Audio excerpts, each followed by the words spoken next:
Bumili akong pangarap na bahay ng lihim. Isang kapitbahay ang nagbabala na may mga estranghero sa loob. Tiningnan ko ang nga kamera. Pamilyang kapatid ko ang nagdiriwang. Dun ko tinawag ang pulis. Ako si Maria Clara Santos, 29 na taong. Gulang ako. At kung akala niyo alam niyo na kung paano ito matatapos, makinig pa kayo.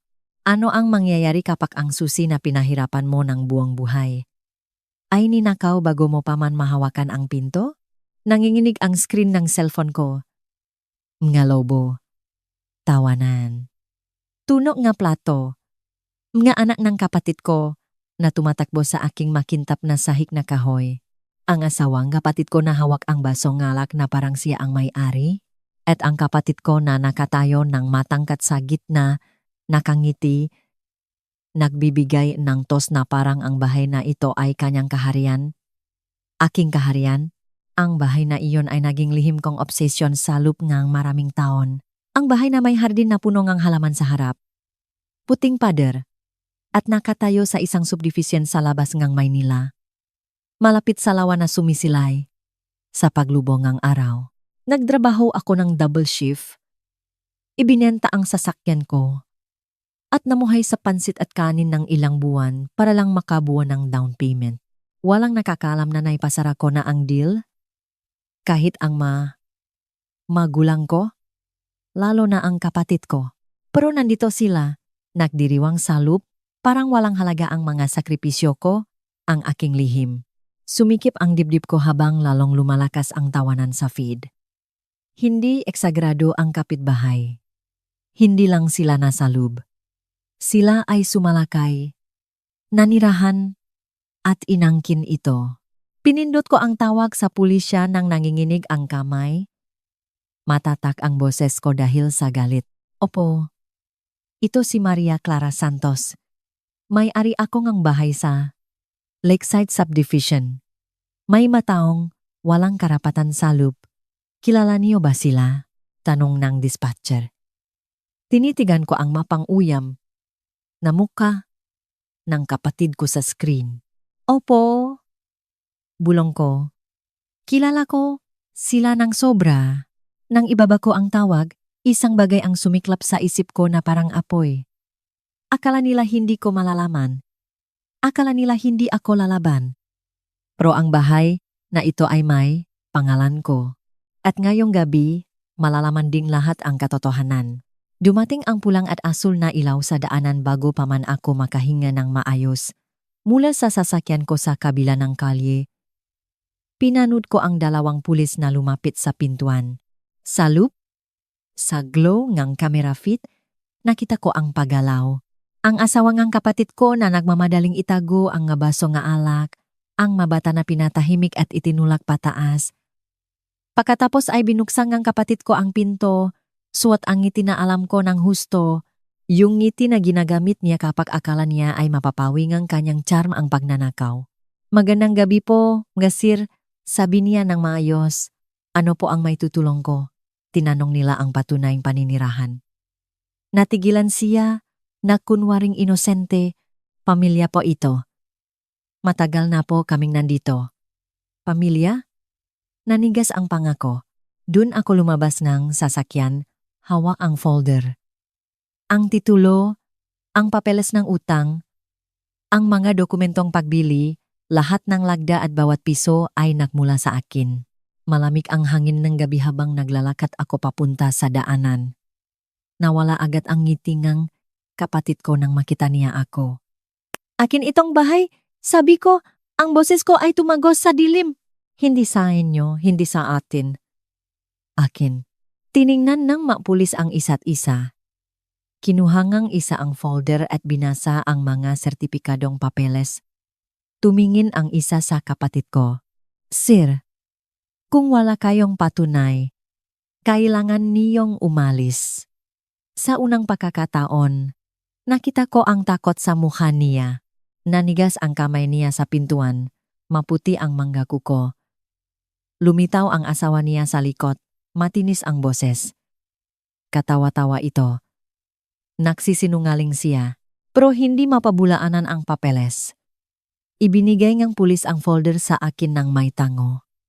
Ma'am, kayo ang tunay na may-ari. Gusto niyo bang itrespass sila? Tinitigan akong kapatid ko. Hinahamon akong mapahiya siya sa harap ng pamilya niya, ng kapitbahay, at ng batas. Sumakit ang dibdib ko, pero tumigas ang loob ko. Opo, sabi ko, may trespass niyo sila. At ganun na lang. Ang bahay na puno ngang kanilang tawanan ay naging tahimik. Naalis sila sa ilalim ng bigat nga katotohanan. Pero habang umaalis ang sasakyan nila, alam kong ito ay simula pa lamang. Dahil ang mga magnanakaw ay hindi basta sumusuko, sila ay nagpaplano, at ang kapatid ko ay kakakawala lang kanyang korona. Kinabukasan nagsimulan na ang gulo. Unang tumawag ang mga magulang ko. Matalas at nakakaso ang boses. Maria, ano ba ang ginawa mo? Pinaalis mo ang kapatid mo ng ganyan? Nakagulo ka sa harap ng kapitbahay. Halos matawa ako. Ano ang ginawa ko? Bumasak siya sa bahay ko. Nagparty siya sa bahay na hindi niya binili. Hindi niya pinahirapan. Hindi niya alam hanggang kagabi. Pero hindi gumagana ang katwiran sa kanila. Sa kanila, ang kapatid ko ay ginto. Ako ay pivede lamang itapon. Kalaunan ay dumating ang matex. Sunod-sunod mula sa asawang kapatid ko. Pinahiya mo kami. Umiyak ang mabata buong gabi. Pagsisisihan mo ito. Bawat linya ay guilt na nakabalot sa sisi. Pero hindi ako yumuko ngayon. Hindi ko kaya. Sa halip, binuksan ko ang laptop at login sa security system ng bahay. Dumaloy ang footage. Ang kapatid ko na naktos sa alak, nakmamayabang na sa wakas ay unlat na ang buhay nila. Ang nga bata na tumatakbo ng ligaw sa mga kwarto na hindi ko pa naayos. Patunay na patunay. Bawat frame ay isa pang pako sa kwento. Nang gabing iyon, nagmaneho ako papunta sa bahay. Ang katahimikan sa loop ay parang sagrado. Tumaginting ang mayapak ko sa makintab na kahoy. Ang madingding ay amoy bagong pintura, hindi pa nahahawakan, hindi pa nadungisan, pero nanatili ang presensya nila na parang usok pagkatapos ngang suno. Habang nakatayo ako sa salas, pinaulit ko ang isang clip sa cellphone, ang kapatid ko na itinataas ang baso. Para sa atin ito. Sa wakas, unlat na tayo. Hindi lang ito trespass. Ito ay pag-angkin, pagkunwari, pagbura sa akin. Naupo ako sa hagdan, ang puso ko ay tumitibok sa isang bagay na mas malamig kaysa galit. Kalinawan. Hindi ito tungkol sa bahay. Ito ay tungkol sa kasaysayan na umulit. Ang parehong kwento ng kanilang pagkuha, ang aking pagbibigay, at ang lahat na nakunwaring patas. Pero sa pagkakataong ito, may patunay ako, may susi ako, may gadingding na may pangalan ko. Hindi sa kanya. At nanumpa ako sa bawat batongang bahay na iyon. Hindi na niya ako magnanakaw muli. Hindi ang bahay ko. Hindi ang kinabukasan ko. Hindi ang boses ko. Sa sumunod na linggo, gumawa ngang hagbang ang kapatid ko. Dumating siya sa opisina ko. Makinis ang charm at pagkaangiti na parang hindi siya ipinag-utos palabas ngang bahay ko ang pulis ilang araw na ang nakalipas. Maria? Sabi niya, nakasandal sa mesang receptionist. Kailangan nating mag-usap ng pribado. Dinala ko siya sa conference room, mahigpit ang hawak sa mga papeles. Hindi pa siya nakaupo ay nagsimula na ang speech niya. Hindi mo pwedeng itago sa sarili mo lang ang lugar na iyon. Sabi niya ng maayos. Masyado itong malaki. Masyadong mahal.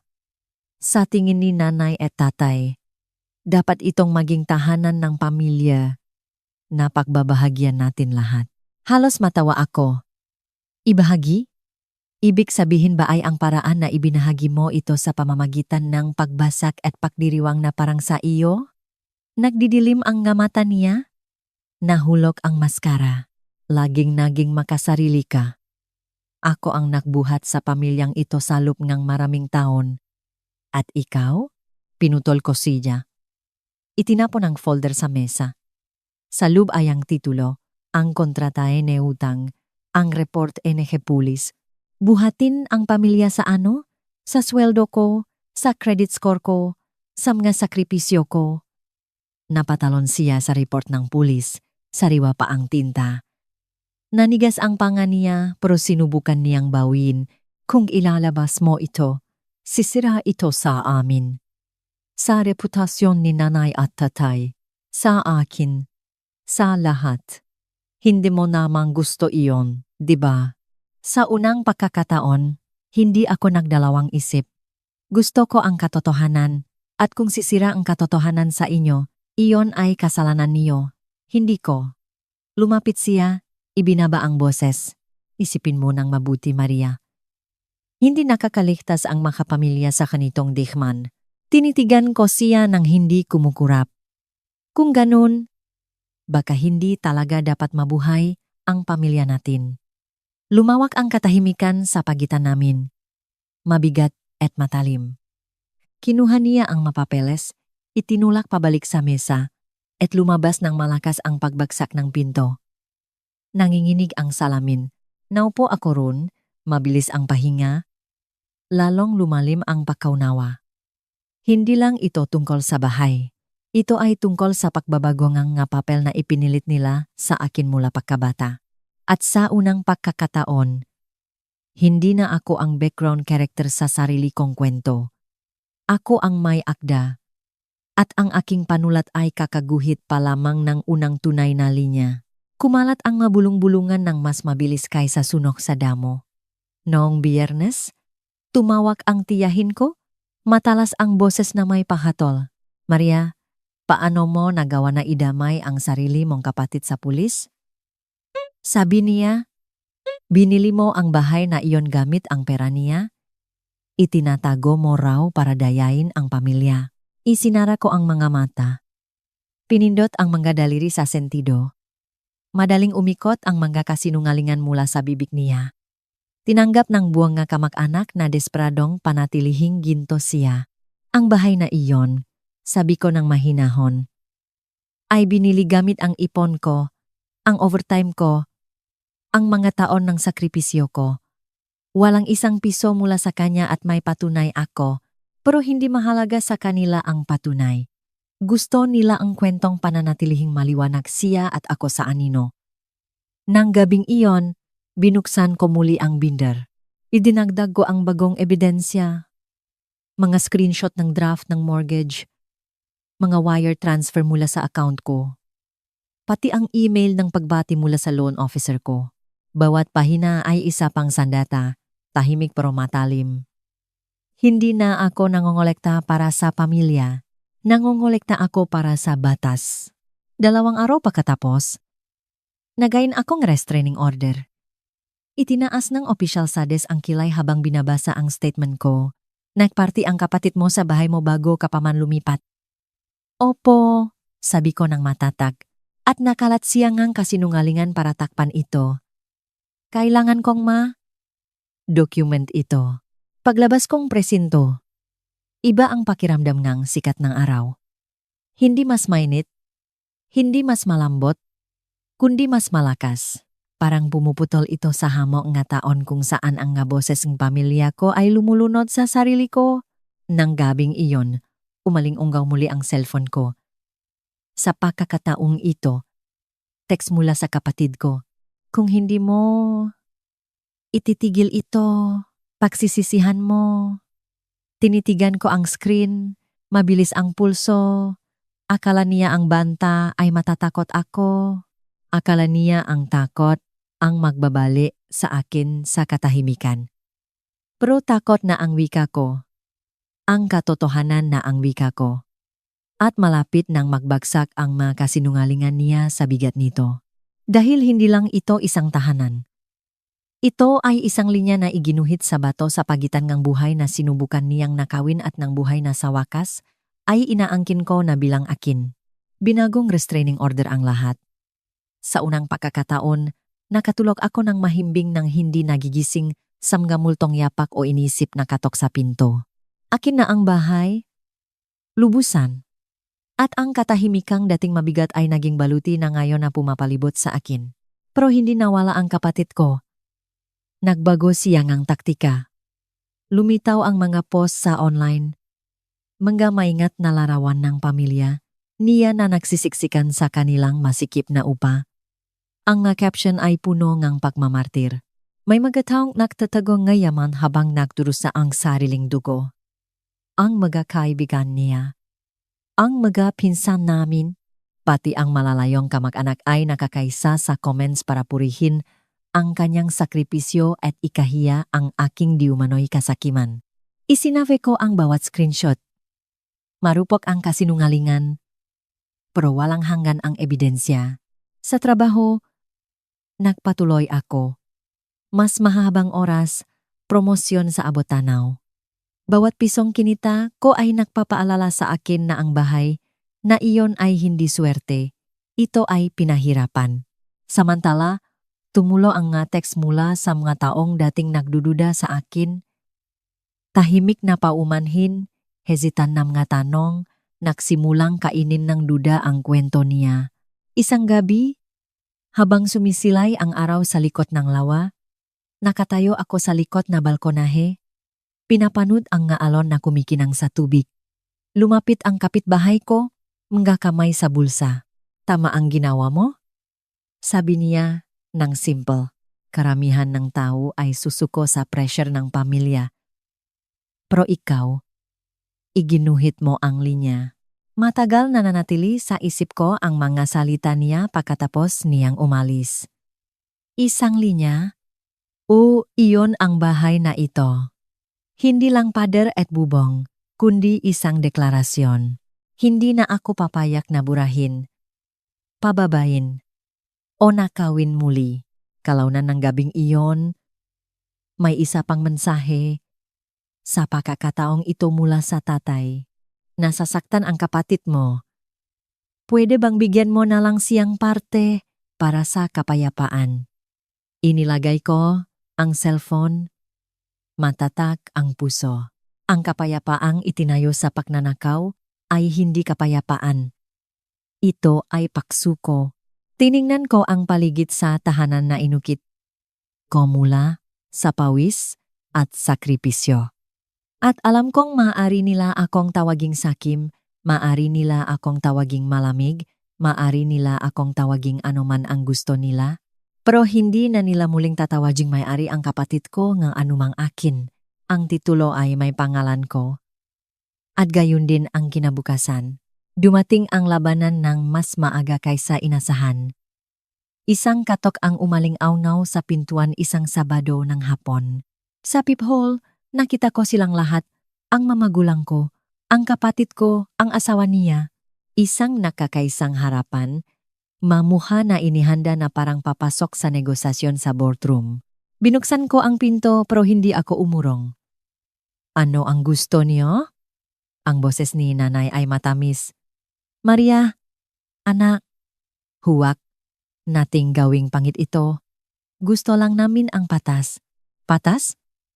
Baluktot ang salitang iyon na parang kutsilyo. Nilinis ni tatay ang lalamunan. Napagpasyahan ng pamilya na dapat ibahagi ang bahay. Kailangan ng espasyo nga anak ng kapatid mo. Wala ka pa namang sariling pamilya. Makasarili na panatilihin mo ito para sa sarili mo. Nakasalin ang mabraso ang kapatid ko ng mayabang. Lagdaan mo ang kalahati at ititigil namin ang lahat. Walang abogado, walang gulo. Tumawa ako ng malamig at matalas. Akala niyo ba ito ay negosasyon? Bumasak kayo, nagsinungaling kayo, pinahiya niyo ang pangalan ko sa sinumang makikinig. At ngayon nandito kayo na humihingi ng parte. Ngumisi ang asawang kapatid ko. Kung hindi, walang mananatili sa tabi mo, mag-isa ka. Humakbang ako pasulong. Hawak ang pintuan na parang kalasag. Kung ganun, mag-isa nga ako dahil mas gugustuhin kong mabuhay sa katotohanan ng mag-isa kaysa malunod sa inyong makasinungalingan na papalibutan ngang pamilya. Kinuha ko ang cellphone, nagre-record na. Nagbago ang mga mukha nila. Napagtanto na ang ambush nila ay naididokumento. Unang nabasak ang ngiting ang kapatid ko. Pagkatapos ay ang maskara ni nanay ay napalitan ngang gulat. Pupunta ito sa korte? Sabi ko nang walang emosyon. Bawat salita, bawat demen, bawat banta, sandaling walang naksalita. Nakbago ang poder, hindi na ang bahay ang entablado nila. Akin na ito.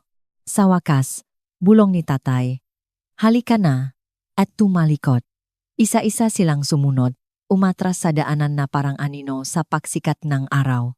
Isinara ko ang pinto, ikinandado, at sumandal sa kahoy. Nanginginig ang kamay ko, pero hindi dahil sa takot, kundi sa kalayaan. Sinubukan nilang muli na salakayin ang aking pader. At ipinadala ko sila palayo na walang dala kundi ang kanilang sariling refleksyon. Tahimik muli ang bahay, pero sa pagkakataong ito ang katahimikan ay hindi mabigat, ito ay pinahirapan. Naglakad ako ng dahan-dahan sa bawat kwarto. Hinahawakan ang madingding, ang mahambangang pinto, ang makintap na counter. Bawat ibabaw ay bumubulong ng parehong katotohanan. Akin itong itinayo, akin itong pinahirapan. Akin ito. Dumating ang papeles ng korte 1 linggo pagkatapos. Pinahaba ang restraining order at ang footage na nirecord ko ay nakseguro sa kanilang kapalaran. Naidokumento ang ambush nila. Hindi mapabulaanan ang ngabanta. Matalas ang masalitang hukom. Ang ari-arian na ito ay tanging at tunay na kay Maria Clara Santos. Walang butas. Walang pagbabahagi ng pamilya. Kaliwanagan lamang. Naupo ako sa balkonahe ng gabing iyon. Pinapanot ang lawa na nagliliyap sa paglubog ng araw. Umalingaw-ngaw ang cellphone ko. Bagong mensahe mula kay tatay. 4 na salita lamang. Hindi na namin kayo guguluhin. Sa unang pagkakataon, naniwala ako sa kanya. Pero ang tagumpay ay hindi tungkol sa pagpilit sa kanilang katahimikan. Ito ay tungkol sa pahanap ng sarili kong katahimikan. Sinindihan ko ang kandila sa salas, inilagay ito sa mantel, at pinanut ang ningas na sumasayaw sa mga dingding. Sa loob ng maraming taon, ako ang anak na nagbibigay, ang kapatid na sumusuko, ang isa na yumuyuko hanggang halos mabali. Hindi na ngayon. Ang bahay na ito ay hindi lamang pangarap na tahanan. Ito ay aking deklarasyon, 1 linya sa bato na walang sinuman ang muling tatawid. Patuloy na kumakawi ang mga kapitbahay kapag papasok ako sa daanan. May mga bumubulong tungkol sa iskandalo. Ang iba ay humahanga sa tapang. Wala sa mga iyon ang mahalaga. Ang mahalaga ay ang susi na mabigat at tiyak sa aking palat. Patunay na walang sinuman, kahit pamilya, ang makakapagnakaw ng anumang pinaglabanan kong angkinin. Pinatay ko ang camera feed ng gabing iyon, hindi dahil natatakot ako sa mga intruso, kundi dahil sa wakas ay pakiramdam ko ay ligtas na ako. Sinubukan nilang gawing palaruan ang aking santuwaryo, pero isinulat ko sila palabas sa kwento ko at sa katahimikan ng aking tahanan. Sa wakas ay naramdaman ko ang bagay na hindi nila kailanman maibibigay sa akin, kapayapaan. Kung may sariling pangarap kang tahanan na pinaglalabanan mo laban sa lahat, huwag kang matakot na iguhit ang linya. Ang katotohanan at tapang ang magdadala sa iyo sa tunay na kapayapaan.